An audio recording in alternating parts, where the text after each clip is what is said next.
Buenas, buenas, aficionados, amantes, amigobios de la cultura, bienvenidos a una nueva emisión de En órbita, emitiendo desde la 27ª Feria Internacional del Libro de Bogotá, en donde nos encontramos, gracias a Perú, invitado de la feria, con nuestro invitado de hoy, que es el cronista, escritor, guionista, periodista, Santiago Roncagliolo. Santiago, bienvenido a En órbita, buenas. Gracias por la invitación, Santiago. Tienes un nombre muy bonito, debo decir. Excelente nombre, te iba a decir lo mismo, qué buen gusto tienen tus papás.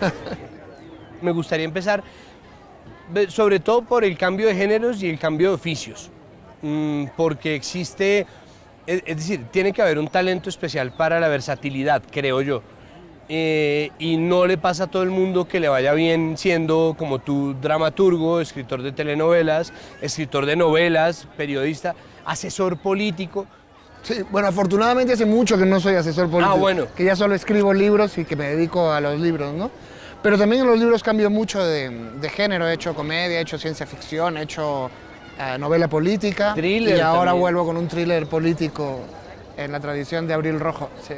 ¿Existe algún patrón entre todas tus novelas? ¿Existe algo que una un hilo conductor, sean los personajes? Sí, me gustan mucho, bueno,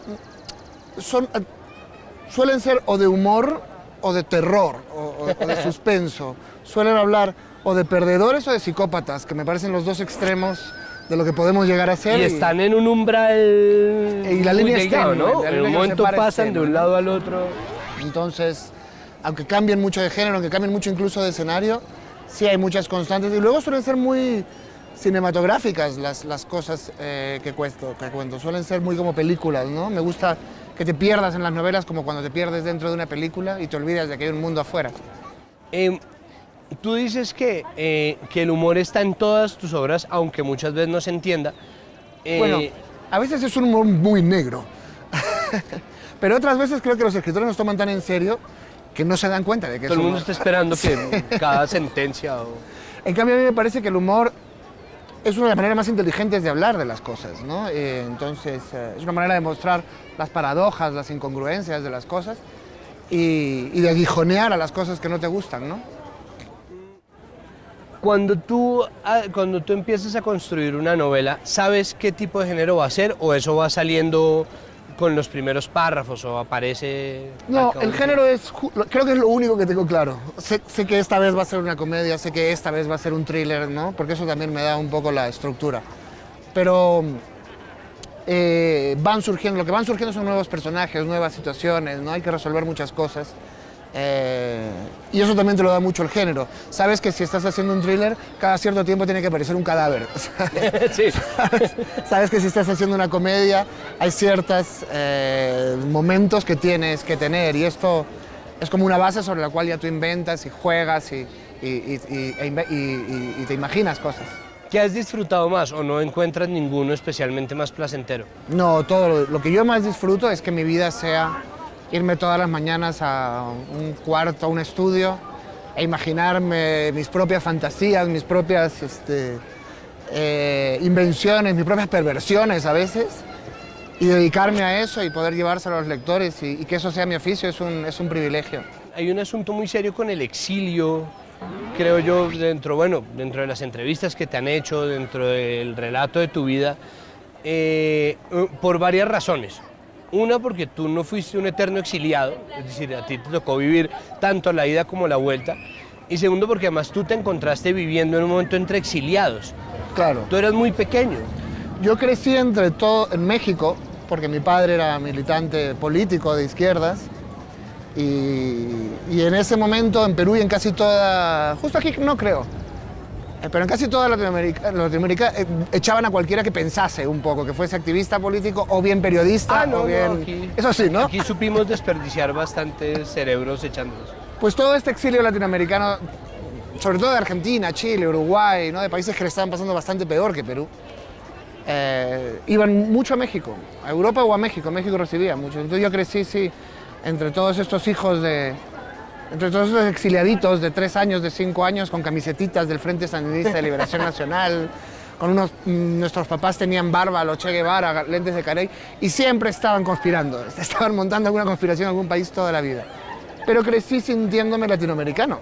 Crecí sintiendo que mi gente era toda esta gente que hablaba castellanos diferentes y venía de países diferentes.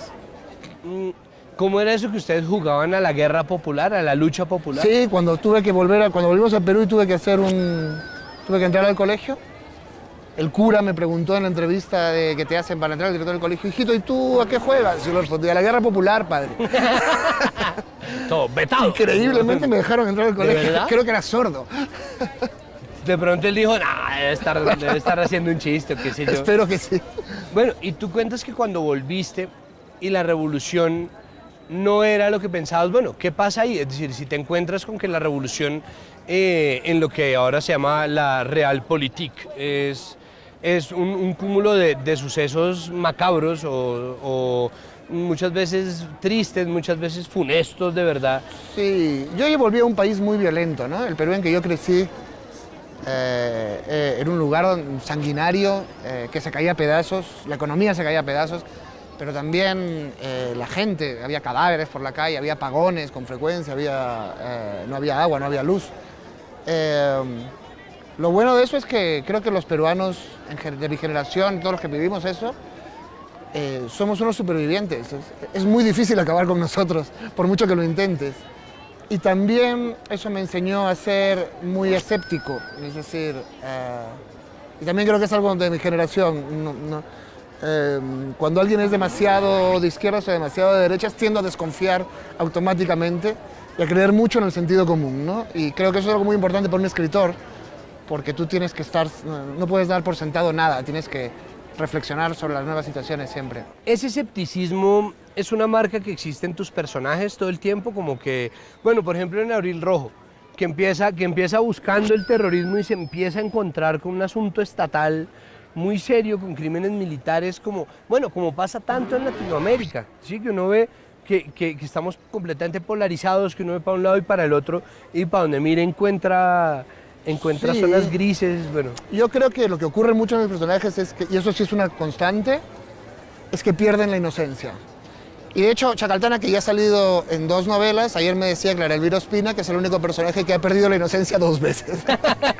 El pobre hombre vuelve a empezar como... Es decir, él arranca la segunda novela otra vez como reconciliado con el mundo y vuelven y le bajan la caña. Bueno, como América Latina, sí, es el único continente que ha perdido la inocencia como 30 veces. Hemos creído de todo, ha salido mal años. todo y aquí seguimos. Y también, por eso creo que eso también te enseña qué cosas puedes esperar, qué cosas no puedes esperar y qué cosas puedes hacer, ¿no? Bueno, vamos a hacer una pequeña salida para irnos con nuestra sección de agenda. Somos el único programa de televisión que les recomienda a sus televidentes que apaguen la televisión y que más bien salgan y disfruten de la cultura. Los días 21 y 22 de junio, Bogotá le abre sus puertas a la gran fiesta de la música. 32 agrupaciones invitadas se presentarán en 13 escenarios diferentes de la ciudad. Para saber más sobre la programación, visite www.fiestadelamusica.com.co. El área cultural del Banco de la República, en su sede de Tunja, invita a la exposición Metal o Papel, la moneda colombiana entre 1902 y 1923, hasta el 20 de junio en la sala de exposiciones de la Biblioteca Alfonso Patiño Rosselli, de lunes a viernes desde las 8:30 de la mañana. El Teatro Metropolitano de Medellín presenta a la tanguera argentina Adriana Varela, La Gata, un ícono del gotán a nivel mundial, este 25 de junio a las 8 de la noche.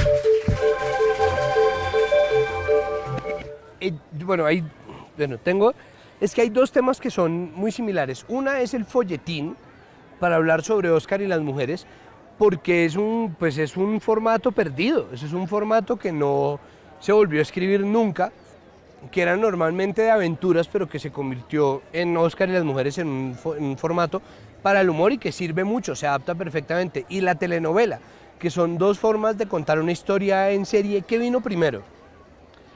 Bueno, lo primero que vino es mi propia experiencia como guionista de telenovelas. Para escribir Oscar y las mujeres jugué mucho y me reí mucho de mí mismo cuando era un guionista de telenovelas. Pero también es un homenaje porque al final el único género narrativo genuinamente latinoamericano es el culebrón, es lo único que hemos inventado. Tenemos grandes novelistas, pero las novelas las inventaron en Europa. Las telenovelas son nuestras, ¿no? Y te tocó escribir el lenguaje de telenovela como... Ese hijo no es tuyo, Gustavo Adolfo. Exacto. Sí, más o menos sí. Ok. No, pero ¿acaso te tocó escribir en género de telenovela? Sí, sí, es un género muy codificado y me encantaba jugar con las reglas del género, ¿no? Oscar, el personaje de Oscar y las mujeres, se le hace más fácil vivir con las mujeres de ficción, absurdas y estereotipadas de las telenovelas, que con las mujeres reales, que no entiende, le parecen extrañas, impredecibles y difíciles, ¿no? Bueno, ¿y por qué folletín? ¿Por qué te decidiste escribir una novela por entregas así? Bueno, la novela salió por entregas en internet antes Ajá. de salir en papel, pero en realidad es una novela perfecta, es una comedia normal, es una novela normal. Quisimos hacer este proyecto de sacarla antes por entregas en internet como un homenaje a Oscar, que al final el protagonista de Oscar y las mujeres hace folletines. Las telenovelas son folletines, son esas historias que llegan a tu casa todos los días y que tú decides si quieres seguir viendo o no, ¿no?